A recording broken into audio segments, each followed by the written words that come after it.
Hey everyone, Tim here from Snap Attack. Let's dig into the latest threat snapshot. So today we're going to be covering another Confluence vulnerability. This one is CVE-2023-22518. And when reading over the details, I kind of thought, hey, there's a deja vu moment here. Didn't we just cover one of these last month? And yes, Confluence has had a couple of vulnerabilities lately that have been, very high risk, very high impact. Also very trivial for attackers to exploit.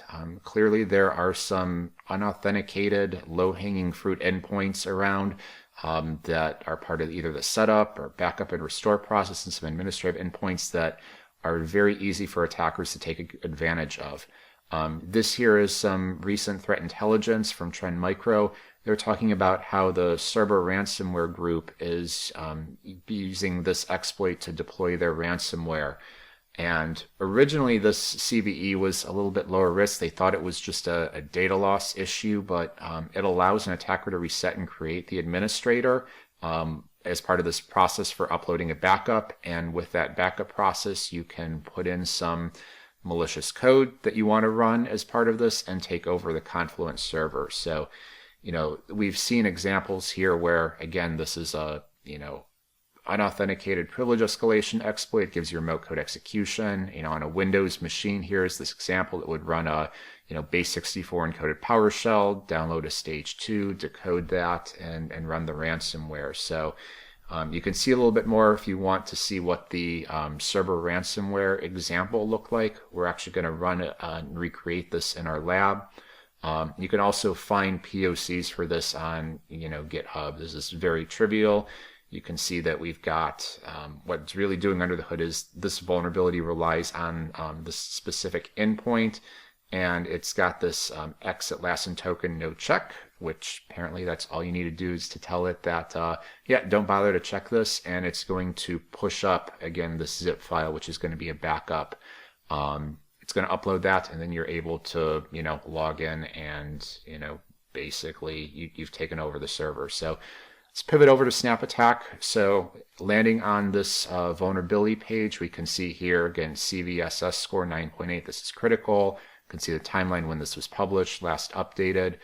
We can see that this is part of my threat profile, highest priority. This was something that was automatically added based on my, again, interest in the vulnerability characteristics. I want to know things that are, high severity, that are exploited in the wild. Confluence in particular might be something my organization uses.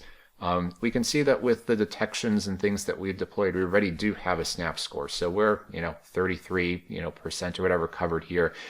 There are additional recommendations. We have 9 hunts that are being recommended and a validation module that we could run to boost our snap score and be more covered against this threat.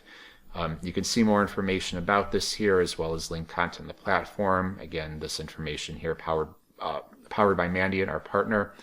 Let's take a look and see what does this ransomware attack look like. So again, this is going to use that Confluence on-prem version, with the Confluence server. We're going to attack that as part of this, restore from backup process. We upload a malicious zip file. And again, we've got the victim, we've got the attacker machine. We'll just kind of look at this from the victim side. So we ran the attack. You can see all of that activity where we, launch it. There's the remote execution. We staged the ransomware. We're going to go over to the Windows side here, and we're, maybe I'm hopping a little bit ahead of myself, but we can see in that directory structure. I'll kind of run this again just so we don't miss it. Going in the Confluence web root, we can see that there are those locked files. So, this ransomware has run. You can see the README, the ransomware note, where they're, talking through how you can, do the payment and all of that. Good news is, again, this is highly detectable. Feel like a broken record whenever we talk about a 0-day, but at the end of the day, what does this look like? Well, we've got our Tomcat 9 web server, and we're spawning CMDs and PowerShells. So if you have, again, good evergreen detections around that, you're already covered. We do have some additional detection content though, so let's talk about that. So how would I detect, how would I hunt for this sort of activity? Several different ways. If we want to look at the restore point exploitation, This is one example detection here. This is going to be looking at, again, network data. If you've got Zeek, again, we can look for that specifically crafted payload, where we're trying to upload, again, to that JSON setup-restore endpoint. So this would work.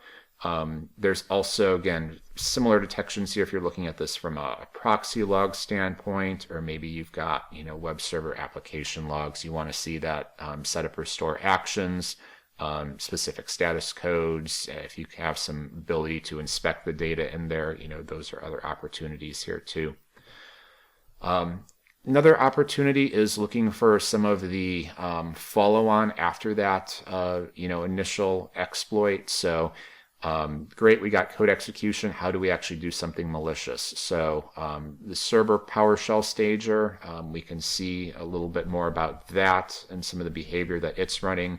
You can see here, that script block text that's being decoded, what exactly they're doing. So again, they've got that, PowerShell download execute cradle.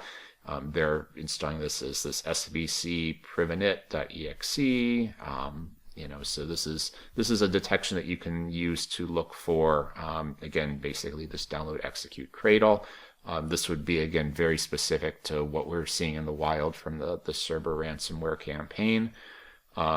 Again, more generic detections, so looking at, Web Shell indicative process trees. Again, looking for Tomcat spawning CMDs and PowerShells. That's a good evergreen detection that you can have. And then also, if you wanted to, again, test your defenses against this, we do have an attack script available for this. So this will, again, simulate that web traffic that's going to the Confluence server, and you can use that to see if you are able to detect that activity. So that's our coverage on this vulnerability in Confluence. This is an ongoing series, so just follow along, like, subscribe. We'll see you next time.